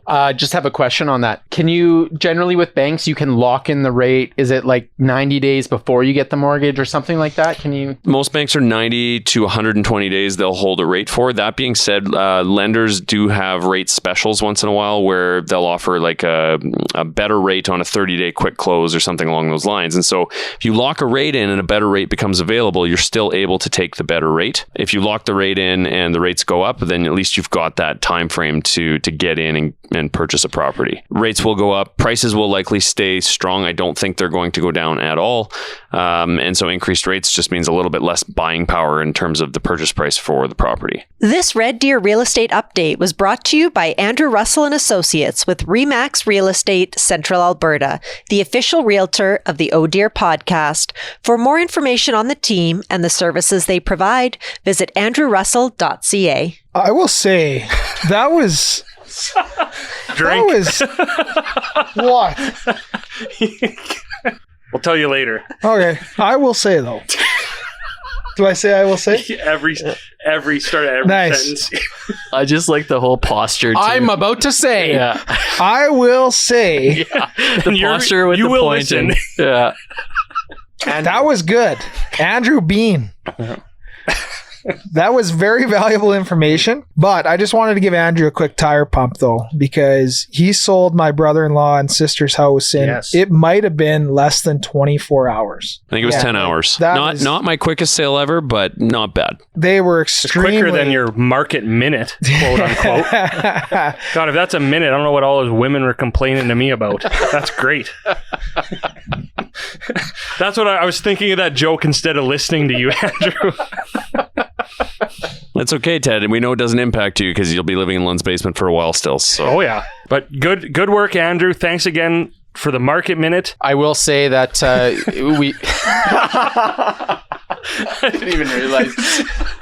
All right. Well, that was the Andrew Russell Market Minutes. I know, Andrew, you've got to go, but I promise I will keep my hair in the rest of the night. It looks good, man. It feels... I think you should... It actually feels better because it's all like up out of my face and off my head. It's not bad. I stabbed the back of my neck a couple times when I leaned back, but otherwise it's pretty good. Now you're fine, though, because you're fully erect. Yeah. So before we head into our usual bathroom break, let's talk about the reason we all have to pee. It's a good segue. Thank you, as always, to our friends at Door Tender, providing us with some beverages to enjoy tonight. I know these guys here are all happy that I can have a drink or two again while we're here. And we need lots of drinks if we're going to drink every time we hear I will say. But a reminder, Door Tender, I will say though, Door Tender rewards are still on. Honestly, it's pretty much one of the best rewards programs, honestly, I've ever seen. Dustin can probably attest to that too. You make an order or two, all of a sudden you have like a $5, $10, a $15 gift card right away. So download the Door Tender app, go to doortender.ca, create an account, start earning rewards. So that brings us to our next Deer Call, where we have a new but not so new sponsor for this one. So Aaron, who is Deer Call brought to us by? Deer Call is brought to you by Cilantro and Chive in Lacombe and Red Deer. Stop in now for one of Central Alberta's biggest selections of craft beer, their famous Caesars that eat like a meal, or their Burger of the Month, featuring a new guest chef every month, with $2 from every burger sold going to the guest chef's charity of choice. Cilantro and Chive, your favorite new destination to meet with family and friends for food, drink, conversation, and fun. You guys remember the first time we met with Riley from Cilantro and Chive, and Lund suggested that they should put like burgers on their Caesars? Yeah. And look at them now. You're welcome, Riley. I can't believe he didn't just shut us down right there and like kick us out. Yeah, go home. Yeah. Yeah, okay, Lund, we're in magazines for this Caesars like a meal, but I don't know why he didn't just hire me on the spot right there. That's the real question. So again, thank you Cilantro and Chive for coming on as our new Deer Call sponsor. And one part of their partnership is to provide a $25 gift card, two actually each time, to give away to 2 followers who answer the Deer Call each time. So congratulations to Michelle and Jeremy, our first 2 winners. Hold for applause. So for this one, I was inspired not only by having our doctor friends on this episode, but a recent personal injury to ask everyone what their most embarrassing or weird injury was. And we got some pretty weird and embarrassing ones out there. So Walsh, take us away. Michelle, one of the winners, said, I slipped on the edge of my hot tub while getting out and fell on a staircase. Ended up winded and with bruised thighs, ribs and arms, and stitches above my eyebrow. And it all happened in front of my friends. What do you guys do when your friends like fall in front of you? Because I run. I get out of there. It's so embarrassing. If they start moving, okay, they're okay, and I'm gone. I determine how serious the injury is, and if it's like not a broken bone, then I just laugh hysterically. yeah, I'm with Lund on that too. I do too, just as I'm running away. Yeah. Why do you run away? Because if they're really hurt, I don't want to deal with it. Like, it's just, I don't know, it's awkward. Oh. And I know how I feel when I fall and people are around. I just want everyone to go away. So I'm just... Or you don't want to be part of that embarrassment, or Yeah. you just don't want to All have of it. to apply first aid. And running's good for you. I think I would make like a huge scene if the person's not hurt. Like the way yeah, that you I'm would. laughing. You would. Oh yeah. Yeah, like you I'd would. be Hey, everybody, look over here. I'd be laying on a curb like howling It at would be Lund if he wasn't hurt. I could see Dustin right now double clutching his gut, leaning Oh, back. yeah. Oh, I will say that was pretty funny. Hundy. All right, Jeremy, the other winner, said, I broke my jaw on an old wooden speaker because I refused to sacrifice my ravioli while I fell. So that just paints a picture. Yeah. That's not why he won, but it was just a random draw, but he deserves to win for that. So it sounds like he saved the ravioli. And broke a rib. So then he broke his jaw. Or his So he jaw, he sorry. saved the ravioli and then he couldn't even eat it. Well, he could just put it in the blender. Oh, gross. Timbit from Designed Riders said, running down the stairs at a New Year's Eve party with shoes on, managed to get my foot stuck in someone else's shoes because apparently I have small feet. I fractured my foot and had to wear a cast. Nurses were betting on what time the first injured person would come in that morning, and the one who won thanked me. I wonder if nurses do that regularly. Well, Picture this. Picture this. She's running down the stairs with her shoes on and got her foot stuck in another shoe. Like I'm That's skill. picturing like a large DC skate shoe that she went. I wonder into. if Aaron's shoed foot could fit in Dustin's Birkenstock. We'll have to Well, find out later. we've got a staircase. Yeah. Let's go find out. I like how you teed that up. That was like Twilight Zone. Picture, if you will. A girl, a shoe, a bigger shoe. An unrelenting staircase. And now a cast. Anonymous said, chipped my tooth kissing someone passionately. I would want to be anonymous too. I thought you said shipped my tooth, and it made me think of that Kmart commercial. I just shipped my pants. Whoa. We're not out here giving Kmart free ads. I just shipped my bed. I haven't seen that commercial, but I dig it. We're gonna show it to you later. Yeah. It is actually, sidebar, one of the best commercials ever made. But anyway, Was it a Super Bowl commercial? No, No? it was like a YouTube Okay. commercial. I get that one. I, in university, was going through the process of trying to replace the crown on my front tooth. And I had a temporary tooth in, and I bit into a candy necklace off of someone else's neck, and my tooth fell out. And after that, I had to carry denture glue in my purse to the bar in case, in case I lost another And tooth. Hey, that's sorry, an how old were you? Too old, but I would have been like 19. 17 That's too possibly. young for denture glue. Yeah. Too old. As we listen to Aaron's story, I have one story to tell you. And I think London, Ted, Kevin, you might have been there that night. One of our friends at Eastside, Marion's, he puts on a dinner for our group every year. And he dresses his house up like a restaurant with bathroom signs and maitre d's and waitresses, servers, like... He does it all out. And so the first time he did this, I got 4 front veneers that cost a fair bit of money. That wasn't mine. It was my mom's. But anyways, I'm leaving this restaurant in air quotes. And at the front door, he's got mints. And he goes, make sure you grab a mint before you leave. Like, make sure you leave a good review. Like, he made it like this whole production. I go, well, thanks. And I throw it up in the air and go to catch it in my mouth. And half my veneers break off as I catch it in my mouth. And I go, like I felt it hit my teeth and I go, oh my God. And I look at, I don't even remember who, it might have been London, it might have been somebody else. And I look at him, I go, did my teeth break? And he just goes, oh, hey, Lloyd. So we won't say the name, but I remember who it was because it's our friend with a black tooth. Oh, Mr. Peeper. Was it a real mint? Oh, or was yeah. it like a fake brick or something? No, it was a real mint. It just landed weird in my mouth and just chopped it right off. But So Laura forked out some thousands. well, I shouldn't say this, but I may have said I bit into an apple wrong. Why didn't you at least say like a whole holiday ham or something? Yeah, like believable, no one's an apple? believing. Yeah. Although I would believe that you wouldn't know how to bite into an apple properly. And you would do it wrong and break your tooth. Yeah, you start with the core, man. Just like an exercise. Yeah. I don't even know where we are anymore. Mona said, I tripped on a curb crossing the street on my way to meet a first date at Starbucks.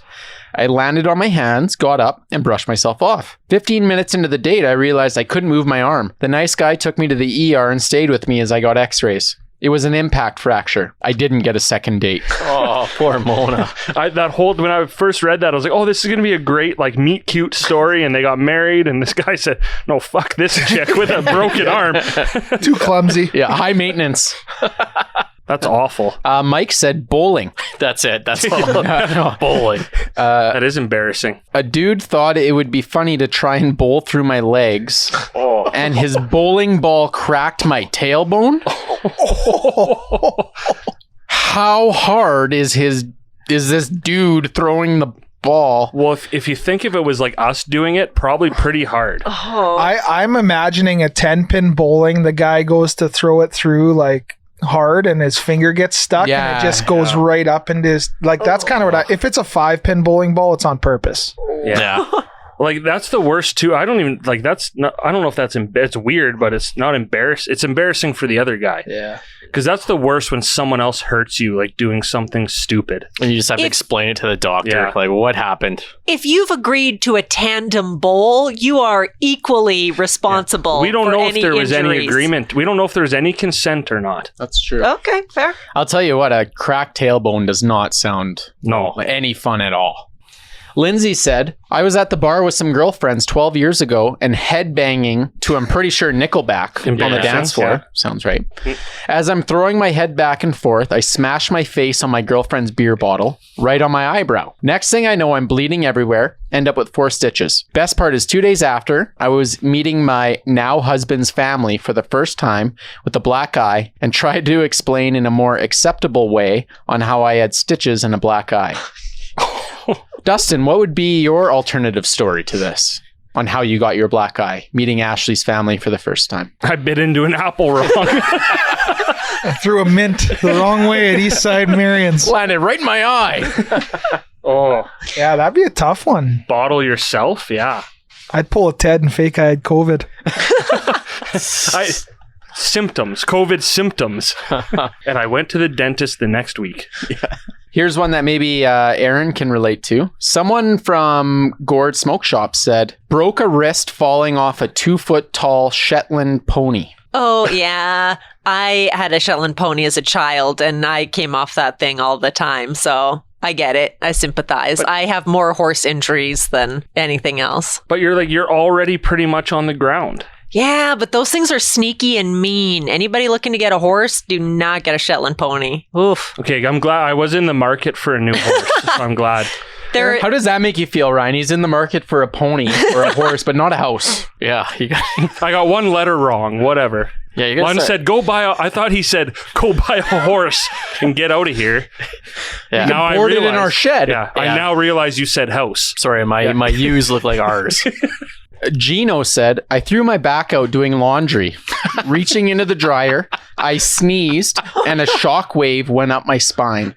Literally fell to the ground and couldn't get up for 15 minutes. So Gino was a guy like I used to work with, but I remember the day that happened because we had to go to Olds on the bus, and it was the same day I fell down the stands and pulled us off air. But someone we worked with gave Gino what he thought were Robaxacets, but we pretty sure Percocets. Oh, no.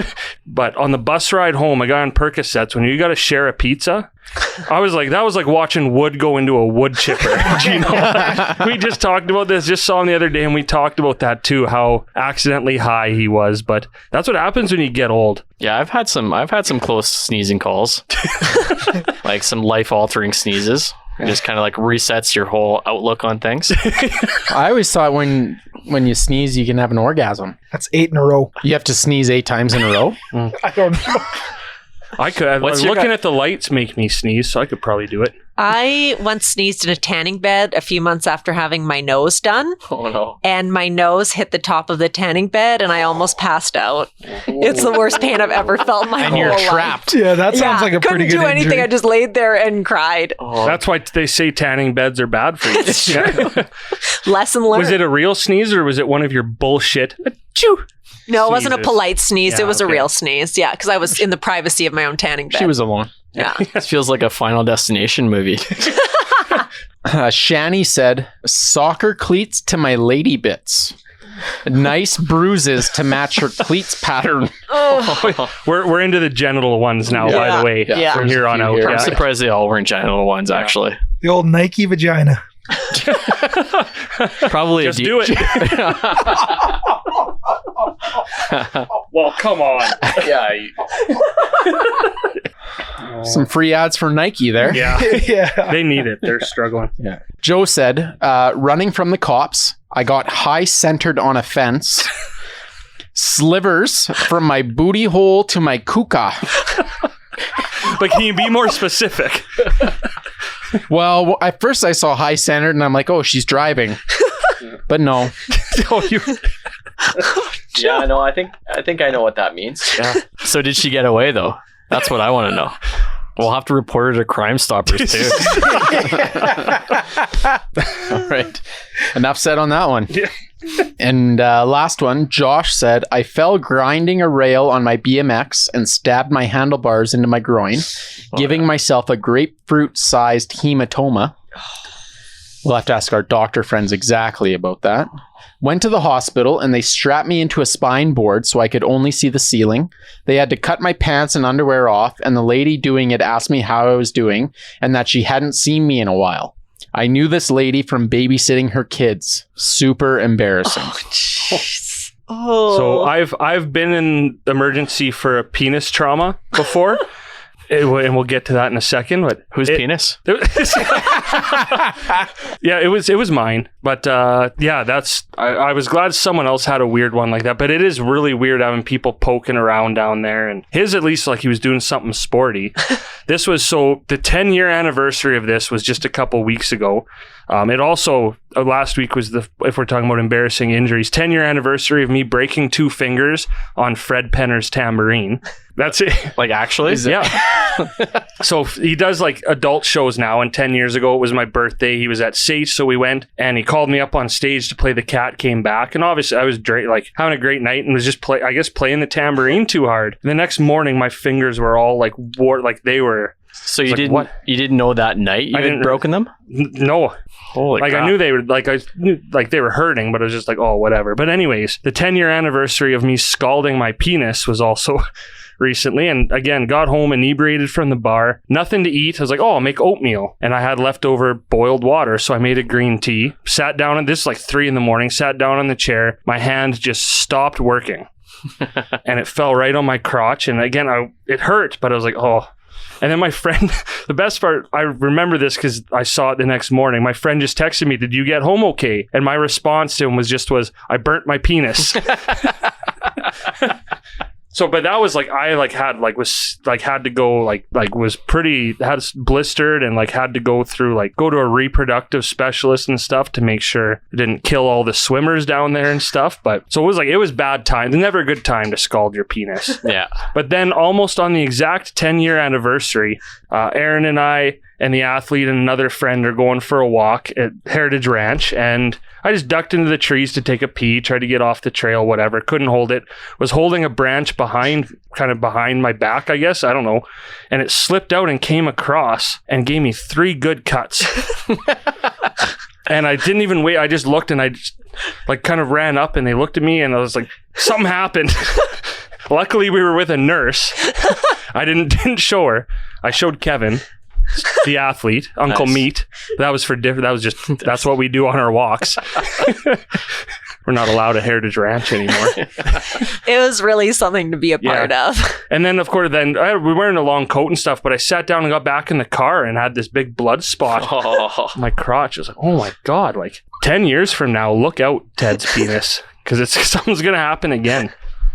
That is not what I was expecting. No, me either. Like two Me either. near penis death experiences. Welcome to the Ted's Penis Hour. Anyone else? I almost should have gone last. Dustin, I know for a fact you've had some scrotal injuries. Yeah, I was humming and hawing about saying this injury, but our good friend at DNA Plumbing, Michael Dempster, we were playing PBAA on the Legion Blues, bouncing on my trampoline, and I got double bounced and landed on his head with my legs open. And You never forget I your was first time. I was certain that it was an explosion of a testy. And I went 3 weeks, I think it was, without like staying home from school with stomach aches. Just whatever, 12, 13 years old at that time. You don't really want to talk about a nut or dink injury. And so I kept it to myself, I got a stomach ache again, I'll stay home. And I think it went about 8 to 10 years before I truly gained the strength to go in and get this thing ultrasounded. And I was certain, I was certain that this thing was incapable of doing anything anymore because it was different from the other one. It works. One of them does anyway. But no, the nurse said that it was still kind of round. And I didn't get a critique of mine when I was there, but maybe I should have. So you teed this one up. I wasn't sure if I was going to say it, but that is my most embarrassing injury. Thanks, Mike Dempster. Was it a ruptured testicle though, or like? Well, I have no idea. I waited 10 years to figure it out. So the doctors would have hated that because I even told them about the hernia I haven't had fixed, and they're not happy. So get on that wait list. It doesn't need to work anymore. Yeah. But you want it to be at least kind of round, right? Yeah. Close enough. Yeah, mine's not a testicle story, so this will Ooh. be... Yeah. Sorry, I treat my nuts really, really sensitively, I guess. So With lotion or? no, with love. So mine actually just happened this past weekend. I was at a golf simulator company, not to be named. It's not their fault though. It's not their fault. Great place. I'd go back in a heartbeat. But we were there for about 4 hours, and I had 2 or 3 drinks, give or take. Jugs. And we were having a long drive contest at the end of the night, and Uncle Meat steps up. And he can actually hit it pretty far for a big guy. So he hit a bad shot, like still probably went like 250 or 270 or something, but poor for him. So I said, "Here, go again." and this time pause at the top. And what I was going to do a little bit where he stopped at the top, and then I just came around him and held his hips and gave him some sort of weird golf lesson. What I should have said was come to a complete stop at the top. But what he heard was pause for half a second and then swing as hard as I can. So he gets to the top of his swing. I start walking up, go to reach in to touch his like right hip, and he starts his downswing and just smokes my right hand. And all you hear is this like this super loud thud. And then I just was like in shock for like 2 or 3 seconds because I wasn't sure exactly what happened. And I think everyone else was just gasping at that time. And I looked down and there's a little bit of blood, but whatever. And then about a minute later, it just swells up to the size of a baseball. I don't even think it was a minute. Okay, like, well, whatever, like pretty quickly. And I could still move it and everything. So like this only happened like three days ago. Yeah. So looking at it now, the swelling's come down. It's starting to turn a little black and blue. I'm pretty sure it's not broken, but I may go get it checked out. Just in 8 to 10 years. Yeah, just to be on the safe side. So it's not I guess it's embarrassing because it was my fault, but yeah, I know I've never broken a bone before, so this could ruin the streak for me. I thought you got hit in the face. Yeah, that would have hurt a lot more. It was like a sound of like a golf club like hitting a bag of meat or something. Like right, like I can't even explain it. And everyone, and like you said, you were delayed, so everyone was just looking around. The ball was still on the tee. Oh, so I was going to ask how the drive was. Yeah, so he got last place. Yeah. But I got to say, I appreciate your commitment to this podcast because you're probably going into Friday like, man, I don't have a good story to tell on the podcast. That's exactly what I was thinking. Front wheel fell off his bicycle. Actually, yeah, that one's more embarrassing. Is that embarrassing though? Because that is not your fault. It's an embarrassing way to get an injury to have your bicycle fall to pieces underneath you. When you're a 35-year-old man. Yeah. Yeah. So, everyone's heard that story before, though, if you listen to the podcast. But yeah, no, I've been pretty lucky in my life. Just a whole bunch of minor injuries. So I have two quick ones. I wasn't going to say this one, but with all the ball talk and whatever. Tell us about your dink. Yeah. So this is like grade 8, and I think about this almost every day because it happened right by my kids where they go to school now. And yeah, it was grade 8, and I was probably with some of you guys, and I was trying to be a cool skateboarder back then. And I was just crossing the street, and my skateboard hit a rock and my foot hit the front of the skateboard. So the back end came up and it turned. So like the edge of the skateboard got me not in the balls, thankfully, but like in the area between the booty hole and the kuka, as per that person, the gooch. Yeah. Is that another, like whoever I was with, they were long gone ahead of me, and it happened in the middle of the street. And I just remember I walked back over to the grass and I laid in the fetal position for like half an hour thinking I was going to throw up. It just hit me right in the perfect spot. And so every day I drop my kids off at school and then I drive by. I know it was right by the house. So I drive by this house every fucking day, and I think of this skateboard incident every day. So that was a rough one. You ever just curl up in the fetal position when you drop them off? Yeah. Sometimes I shudder. Yeah, man, you need to move. We need to find a new school. And then my second one actually happened in my last year of university at U of A in Edmonton. And it was one of my last classes because it was like the class you go to, and it was one of my accounting courses, and I'm an accountant. So I was like, I got to go to this course. And it was right before like the final test. It was like the final review day. We're going to review everything right before the test. So I walk out of our house, and it's like a 10-minute walk to school. And these two Jehovah's Witness girls, they were probably like 20, like around my age, around that time. They get me like right as I'm out the front door. And I wasn't listening because I was like, I got to get to class. I don't care about this. Yeah, we can find God later. Yeah. Like, talk to me like after the test, maybe, right? I'll help you then. So I am speed walking and these girls are keeping up. And they're in like their dresses or whatever, like, man, I can't shake these girls. And I basically like said, screw off. Like, I got to go to class. And they're like, no, God will help you in class. Blah, blah, blah. So I kind of put my head down and I was just speed walking up to this intersection. And I was trying not to pay attention to them because I just wanted them to screw off, and they wouldn't. And I walked into a light pole. And there was a few other like students waiting at the light, waiting to go. and it knocked me on my ass. And I remember vaguely, because I think I might have given myself a concussion. I was sitting there like shaking my head, and I went to like, you feel your forehead. Like I hit it like square in the middle, like golf ball size, like immediately. Like one's hand, yeah. And I just remember I looked up at the girl, and they kind of just looked at me, and they walked away. Yeah. They were like, well, he found God. God can't help this guy. Yeah, and the other 3 people at the light, they weren't laughing, at least that I remember. They were just kind of like they didn't even ask me if I was okay. I think they were in shock. Because I came out of nowhere because I was walking so fast. They probably had an accounting test. Yeah. So I stood up and I went back home. I didn't even make the class because I was so embarrassed by these 3 people that saw me. And I just remember that those girls had left like a little flyer in our door, and I put it on our fridge, and I lived with like 5 other dudes in that house. Lundy lived with me. Yeah. And I remember I took their little flyer and I just wrote on it, "You will pay." And I never saw him again. I never joined the Jehovah's Witness. That was a bad day. You will pay. Okay, Aaron, let's hear your penis injury.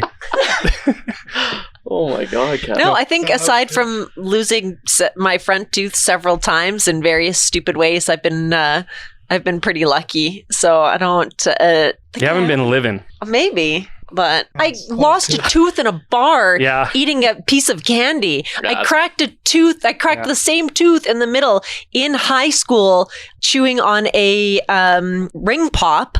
I lost the same tooth because I swallowed it and then had to call my German professor until I couldn't come in for my exam because I'd swallowed a tooth. If you were in Germany, though, you'd have better health care. Sounds like you should have drank more milk as a kid. Eat less apples. Yeah, brush your teeth. So that wasn't... Yeah, let's get her teeth. Yeah. Enough about her hair. Yeah. If any dentists are listening. Anyways, thanks to everyone who answered that. We actually got a lot of responses to this one, so I'm sure the Cilantro and Chive gift card helped. That was just a handful of the ones we got too, so thank you to everyone who answered. If we didn't say yours, just tell a better story next time, I guess. All right, so that was almost tasteful crotch talk. Not quite. I said almost, Aaron. Let's move on before we talk about that anymore. We've done Dustin versus Lund, Ted versus Walsh, Dustin versus Walsh, and we have about 5 episodes left until summer break, so I figured we'd do, I don't know, like an ultimate versus. I don't know what we want to call it. Let's call it the Oh Dear Sudden Death Face-Off. Sudden Death 5. How about the Oh Dear Face-Off? Okay, fine. Okay. The last one will be sudden death. Yeah. It won't be. So we're all going to compete, all of us against each other. 5 games, so over 5 episodes. The winner of each game gets 3 points. Second place will get 2 points. Third place 1. Fourth place 0. Most points at the end of 5 games, 5 episodes basically, will win. So what is on the line here, though, is what we have to decide. Yeah, we talked about this earlier tonight, and I don't know if we've come to a full decision on exactly what we're going to do, but I know we're going to leave the first place guy out of whatever punishments we decide post episode today. We still have the 4 remaining before summer. So, I think we all kind of came to a decision that we're going to involve some of our like major partners in some of these punishments with us having to help them out with something. We want to make sure we get it right. So I guess stay tuned for our next episode where hopefully we've ironed all that out. Yeah, so if you still want to listen, knowing right now nothing's on the line, here we go. Oh Dear Face-Off is brought to you by Travis Kletke, chartered professional accountant and partner at Swainson Alexander, located downtown Red Deer, building connections through exceptional service and trusted professionalism, one client at a time. Learn more at swainsonalexander.ca. All right, so the first game we're going to play is called What the Flick. It's from a board game I have that is a lot of fun. All that's going to happen here, we're going to roll the die. We're going to find out what genre of movie we have to come up with. And then coworker Aaron is going to pull 2 random cards. Basically, one's like a noun and one's an adjective or something of the sort, like a thing and a descriptor. A what and a who. Yes, there. I should have said that right away. Sorry, Dustin. Basically, then we're each going to try to come up with a movie title for it. We're going to throw them in the middle, mix them up. We'll each read one out just so Aaron doesn't know who's who. And then Aaron's going to pick her favorite one. You get a point if you're the favorite one. First to 3 wins. Love it. And then whatever it is after that, like if you're tied for second, then 2 people get 3 points. If you're tied, whatever. All right. So Aaron, our first movie is a sci-fi. About a kung fu computer. Kung fu computer. It's practically the movie title right there. Crouching Tiger, Hidden Floppy.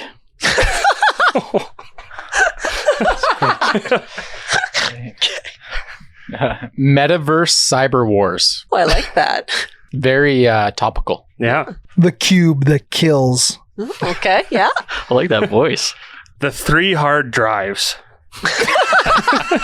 That sounds like a great folk. It's like the 3, what are the 3 kung fu kids? Ninjas. 3 ninjas. Was this yours, Lund? No, that one wasn't mine. No. You're trying to explain it.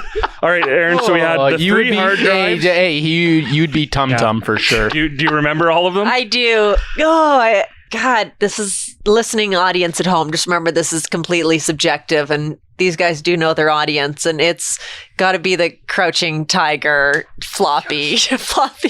Hidden floppy. Hidden floppy. I loved my 3 hard drives. It was a close once second. Once Lund said 3 ninjas, it actually made me it was laugh. a close second. Action. Oh, perfect. An action movie about a lactose intolerant cop. I like everyone's enthusiasm on this one. This is good. Even if I don't win, I'm very happy with mine. So stupid. Projectile pigs. What is lactose intolerant? Do they mean cows? No, like pigs, like cops. Oh yeah. Okay. Which I don't approve of calling. Yeah. But this is not a commentary. political game. Yes, this is commentary. Double, hold the milk. That's so funny. Good cop, bloated cop. Milk gone bad. Ooh. Some good ones in there, yeah. Okay. What's between the bloated cop and the milk gone bad? I'm going to give it to milk gone bad. Yeah, I knew Ted's was the other one. And boy Walsh. One Kevin, one Ted. Yeah. Also, there should have been something about a Paul Blart or Paul Fart Paul or Fart. something. Oh. Yeah. It's hard in the moment. I know. Action. Oh, an action movie about a mafia-connected country singer. Oh, wait, I think I put that wrong. Hold on. He gets ideas from the rest of us. No, I just put the wrong word. Put the actual lyric. Hold my beer while I kill your boyfriend. That wins. Oh, yeah, we're done. People say, I got a killing problem. Okay, you sold it. Oh, the Italian cowboy. Is that what you got wrong? No. Oh, People say I got a killing problem. okay, I didn't know which one was yours. Okay. Yeah, sorry, I don't know any country songs. Say hello to my backwards hat. Oh, That's today's country. Yeah. yeah. I was gonna Hold my beer. Yeah. Yes. Yeah. You were on it too. A romance. Oh, about time. A romance movie about a microscopic cowboy. All these cowboys. We're staying in the country theme here. Playing on my love of the 90s on this one. Prozac? How is that what you come up with? I'm a Prozac. ball of charade. What does that have anything to do with a microscopic Right. cowboy? I don't know. I like Prozac. www. dot. Never get over you. My Little Pony. Is that what it is? Yeah. Oh, I like it. oh. I like that. Kevin Walsh does the Wild West. I hope Kevin wrote that one. Tinkerbell meets 50 Goes West. Oh, I would watch sounds that. Walsh's Ranch. Fuck you guys. We almost made it through a whole episode without commenting on my height. Once you stepped off that soapbox, we realized how short you were. Oh, this is tough because I don't condone bullying, but Gentle ribbing. yeah. Yeah. Okay. What was the Wild West one? Kevin Walsh does the Wild West. Oh, it sounds like a porn parody. You didn't say it couldn't be porn because Hey, but it's not microscopic. it's a romance. Oh, I like Walsh's Ranch. Yeah, I knew. Yeah. No way. Oh. Oh, I thought I had it. That was me, by the way. Kevin Walsh. I thought you were going to choose My Little Pony because you love ponies. It was close. Yeah, I did appreciate that. But there's I no got cowboy in I there. tell you what, I have a Wow, lot of ponies are 2-foot on Shetland ponies ranches. on my ranch. Yeah. Yeah, 2-inch. Yeah. Yeah. You probably call those horses on your ranch. Clydesdales. Oh, man. 1-1-1. We better move on before Kevin self-esteem gets damaged anymore. Horror. Ooh, a horror movie about an unlikely dentist. That's stupid enough Yeah. to win. You know my brand of humor. An unlikely dentist. I'll bet Aaron and Dustin have seen that dentist, though. The Adventures of Dr. Hook Hands. Dr. Hook Hands? Dr. Hook Hands. I hope that's your own. I like it. Read it. Can't even read. Just made that up. Austin Powers as the dentist. Fair. There's a good voiceover there. I know you didn't brush last night. Ooh. My annual checkup. All right, who won? I know you didn't brush. Yeah, do it wrong. Oh, no, Dustin. It was the way Lund didn't say it properly. Dr. Hook Hands. Dr. Hook Hands. Don't blame the delivery. All right. Dustin's 2. Your choice, Aaron. Oh, okay.